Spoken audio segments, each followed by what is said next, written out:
వందకు పైగా దీర్ఘకాలిక సమస్యలకు ఎటువంటి ఆపరేషన్ దుష్ప్రభావాలు లేకుండా హోమియోపతి చికిత్స.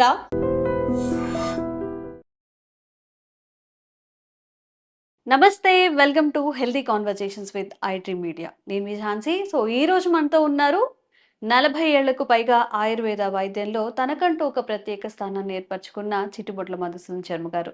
మరి వంటింటి చిట్కాలకు కేర్ ఆఫ్ అడ్రస్గా మనం చిట్టుబొట్ల శర్మ గారిని చెప్తూ ఉంటాము.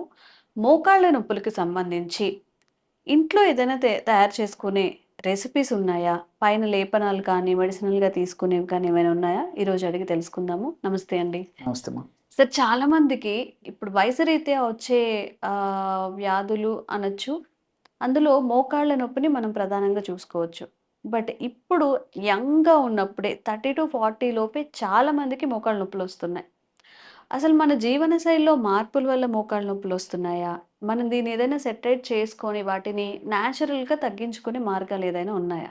మోకాళ్ళ నొప్పులు రావడం ఒక వయస్సు వచ్చిన తర్వాత హ్మ్. చాలా మందిలో సర్వసాధారణం అమ్మా. కానీ ఈ రోజుల్లో జీవనశైలి సరిగా లేకపోవడం చేత, హ్మ్. ఆహార విధి విధానాలు సరిగ్గా లేకపోవడం చేత, హ్మ్. ఇంతకుముందే మీరు చెప్పినట్లు చిన్న వయస్సులోనే మోకాళ్ళ నొప్పులు రావడం మొదలైంది. హ్మ్. సో ఇంతై ఇంతింతై ఒటుడింతై అన్న చందాన హ్మ్. క్రమక్రమంగా ఇది పెరిగిపోతూ మరి చాలా అసౌకర్యంగా పరిణమిస్తూ అనారోగ్యాలకు కూడా ఇది కారణభూతమవుతూ హ్మ్. చాలా ఇబ్బందికరమైనటువంటి జీవితాన్ని కొనసాగించవలసిన పరిస్థితి హ్మ్. క్రమక్రమంగా చాలా మందిలో ఎదురయ్యేటువంటి పరిస్థితి ఏర్పడి అవును. చిట్ట చివరికి మరి ఆపరేషన్స్ కూడా తప్పని పరిస్థితి ఏర్పడేటువంటి పరిస్థితి ఎక్కువ శాతం మందిలో కలుగుతుందమ్మా. అవును. దీనికి ఇంతకుముందే చెప్పినట్లు జీవన విధానాలు సరిగ్గా లేకపోవడం. అంటే హ్మ్. వ్యాయామరహితమైనటువంటి జీవితము, అదేవిధంగా fast foods, junk foods, bakery foods, ice creams, carbohydrates ఎక్కువగా ఉన్నటువంటి ఆహార పదార్థాలు తీసుకోవడము, వేళకు ఆహారం తీసుకోకపోవడము, సమయానికి సరిగ్గా నిద్రపోకపోవడము, మానసిక ఒత్తిళ్ళు ఒకటేమిటమా. సో కరుణ చావుకి ఎన్నో కారణాలు అన్నట్లు హ్మ్. మరి ఈ సమస్యకు కూడా ఎన్నో రకాలైన కారణాల వల్ల ఈ సమస్య రోజు రోజుకు ఎక్కువ శాతం మందిలో మరీ విపరీతంగా కనిపిస్తోందమ్మా. అవును. హ్మ్. దీనికి అవగాహన లేకపోవడం చేత, ఆరోగ్య స్పృహ సరిగ్గా లేకపోవడం చేత, మరి ఎవరికి ఇష్టానుసారంగా వాళ్ళు, ఇష్టానుసారంగా హ్మ్. వాళ్ళకి ఇష్టం వచ్చినట్లు హ్మ్. పప్రిమెంట్ లాగా ఈ మెడికల్ షాప్‌లో దొరికేటువంటి పెయిన్ కిల్లర్స్ వాడి తాత్కాలికంగా ఆ యొక్క సమస్య నుంచి బయటపడినప్పటికీ, ఎన్నో రకాలైనటువంటి కొత్త కొత్త రుగ్మతలకు కూడా బారిన పడేటువంటి అవకాశం ఏర్పడుతుందమ్మా. హ్మ్. ఈ నేపథ్యంలో చక్కటి ఆరోగ్య అవగాహన కలిగుండి, ఆరోగ్య స్పృహను పెంపొందించుకొని, ప్రకృతిలో లభించేటువంటి చక్కటి ఔషధాలను మనం సద్వినియోగం చేసుకున్నట్లయితే హ్మ్. అన్ని సైడ్ బెనిఫిట్స్‌తోనే ఆ యొక్క సమస్య నుంచి బయటపడొచ్చమ్మా. ఓకే. సో, ఇంతకుముందు గూడా గత కొన్ని వీడియోల్లో గూడా హ్మ్. అన్నీ అనుభవపూర్వకమైనటువంటి ఫార్ములాస్ చెప్పడం జరిగిందమ్మా. హ్మ్. ఎంతోమంది వాడి ఫలితాలను పొందిన తర్వాతనే ఆ ఫీడ్‌బ్యాకే మన ప్రేక్షకులకు తెలియజేయడం జరిగింది. హ్మ్. అలాంటి మరొక చక్కటి సింపుల్ రెమెడీ, అందరికి అందుబాటులో ఉన్నటువంటి రెమెడీ, హ్మ్. ఈజీగా తయారు చేసుకునేటువంటి రెమెడీ, ఈజీగా వాడుకునేటువంటి రెమెడీ, ఈజీగా రిజల్ట్ కూడా వచ్చేటువంటి రెమెడీ చెప్తాను చూడండమ్మా. ఓకే. సో, నల్ల నువ్వులమ్మా. నల్ల నువ్వులు. నల్ల నువ్వులను హ్మ్. కాస్త వేయించేసేసి, హ్మ్. మిక్సీలో వేసేసి బాగా కలిపిన తర్వాత, ఆ యొక్క చూర్ణంలాగా తయారైనటువంటి ఆ యొక్క ఔషధాన్ని ఒక 50 గ్రాములు తీసుకోవాలి. హ్మ్. అంటే ఇప్పుడు తేనెలాగా అయిపోతుందా అది? అంతే అమ్మా. బాగా ఆ! చాలా ఎక్కువగా బాగా కలిసిపోతుందమ్మా. చేయాలి. ఓకే. బాగా కలిసిపోయేటట్టు చేస్తే సరిపోతుంది అంతే. హ్మ్. బరక చూర్ణం అంటారమ్మా దాన్ని. హ్మ్. హ్మ్. బరక బరకగా చూర్ణం. హ్మ్. అంటే అదంతా మిక్స్ అయిపోతే సరిపోతుంది. ఓకే.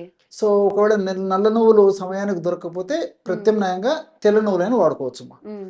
నల్ల నువ్వులైతే ఇంక రిజల్ట్స్ కూడా తెల్ల నువ్వుల కంటే బావుంటాయి. ఓకే. సో, నల్ల నువ్వులు శ్రేష్టము. హ్మ్. లేని పక్షంలో తెల్ల నువ్వులు కూడా వాడుకోవచ్చు. ఓకే. సో, ఆ యొక్క నువ్వుల చూర్ణం ఒక 50 గ్రాములు తీసుకోవాలి. హ్మ్. అట్లే ఓమము. హ్మ్. దీన్ని అజవాయిన్ అనేటువంటి పేరుతో పిలుస్తుంటారమ్మా. హ్మ్. వాము అనేటువంటి పేరుతో పిలుస్తుంటారు. హ్మ్. వామును కాస్త వేయించేసేసి చూర్ణంలాగా తయారు చేసుకొని ఒక 50 గ్రాములు అది తీసుకోవాలి. హ్మ్. అట్లే శొంఠి చూర్ణం అమ్మ. హ్మ్. శోధించేటువంటి శొంఠి చూర్ణం.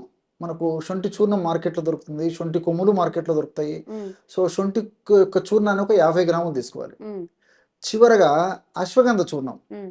మనకు అశ్వగంధ చూర్ణం కూడా మార్కెట్‌లో దొరుకుతుందమ్మా. ఓకే. ఇది ఒక 50 గ్రాములు తీసుకోవాలి. హ్మ్. ఈ 4 పదార్థాలు ఒక్కొక్కటి 50 గ్రాముల చొప్పున కలపడం వల్ల హ్మ్. 200 గ్రాముల మెడిసిన్ తయారైపోతుంది. ఓకే. ఈ 200 గ్రాముల మెడిసిను హ్మ్. మనకి రోజు 5 గ్రాముల చొప్పున వాడుకుంటే హ్మ్. కరెక్ట్‌గా 40 రోజులకు ఒక హ్మ్. మండలం.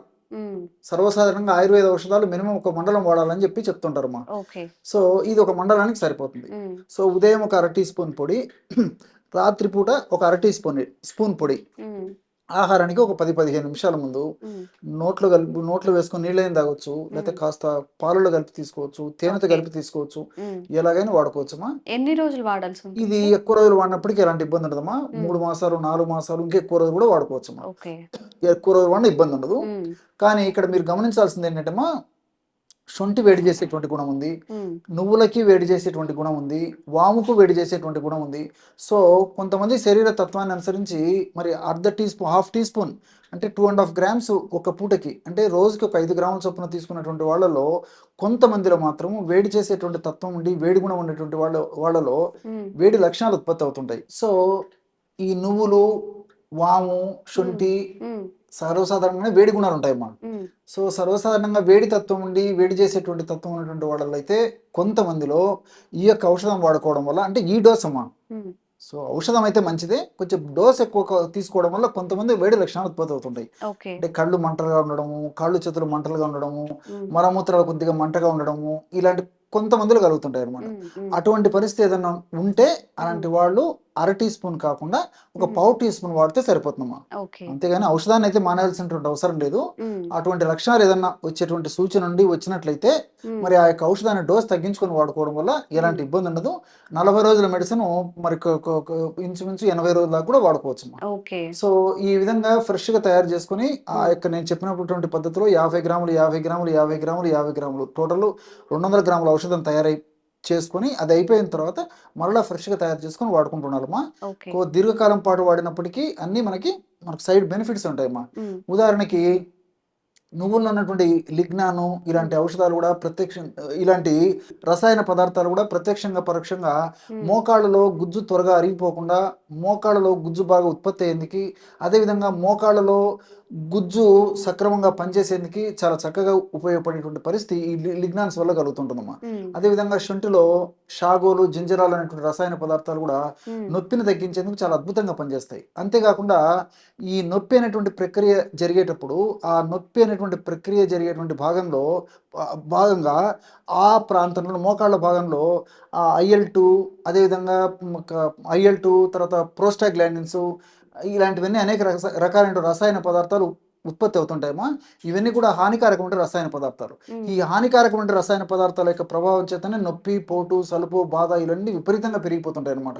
మరి అలాంటి హానికారకమైన రసాయన పదార్థాల ఉత్పత్తిని తగ్గించేందుకు, ఉత్పత్తి అయినటువంటి రసాయన పదార్థాలను శక్తి రహితంగా నిర్వీర్యంగా చేసేందుకు కూడా శొంఠిలో ఉన్నటువంటి జింజరాలు, షాగోలు అనేటువంటి రసాయన పదార్థాలు ఉపయోగపడతాయమ్మా.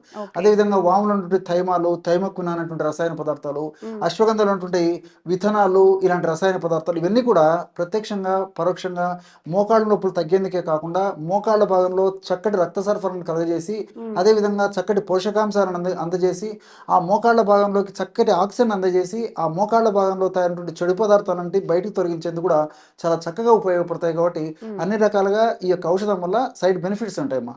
ఓకే. సో చాలా ఈజీగా ఇంట్లో చేసుకునేది, అలాగే దానివల్ల హెల్త్ బెనిఫిట్స్ అంటే ఒక్కొక్క ఇంగ్రీడియంట్ వల్ల ఇంకా అదనపు హెల్త్ బెనిఫిట్సే కానీ సైడ్ ఎఫెక్ట్స్ ఎలాంటివి లేవు అని మధుసూదన్ గారు చెప్తున్నారు. కాబట్టి ఎవరికైనా కానీ సివియారిటీ అంటే ఎక్కువగా మోకాళ్ళ నొప్పిని ఫేస్ చేస్తున్న వాళ్ళు దీన్ని ఒక్కసారి ట్రై చేసి చూడండి. మీకు ఎలా అనిపించిందో కామెంట్ చేయండి. ఇంకెలాంటి వీడియోస్ మధుసూదన్ శర్మ గారితో మీరు తెలుసుకోవాలి అనుకుంటున్నారో మీ ఆరోగ్య సమస్యలను కామెంట్ చేయండి. తప్పకుండా వీడియో చేసే ప్రయత్నం చేస్తాం. Thank you so much sir. నమస్తే. And for more videos, please subscribe to iDream. Please subscribe to iDream. Please subscribe iDream. And please subscribe to iDream. For more videos, subscribe to iDream. please like, share and subscribe to the channel. Congratulations, iDream. Subscribe to iDream. Subscribe to iDream. So subscribe to iDream Media. iDream team andarki huge congratulations. Please subscribe iDream Media. Please subscribe to iDream. Subscribe iDream. Please subscribe to iDream. iDream అంటే నా కళల ఛానల్ను subscribe చేసుకున్న నోరు తిరుగుతలేదు, మీరైతే గంట గుర్తు కొట్టండి. For more such videos, please subscribe to iDream. Subscribe to iDream. Please subscribe to iDream. Please subscribe iDream Media. Please do subscribe to iDream. Please subscribe to iDream Media. For best entertainment and information, please subscribe iDream. And don't forget to subscribe to iDream.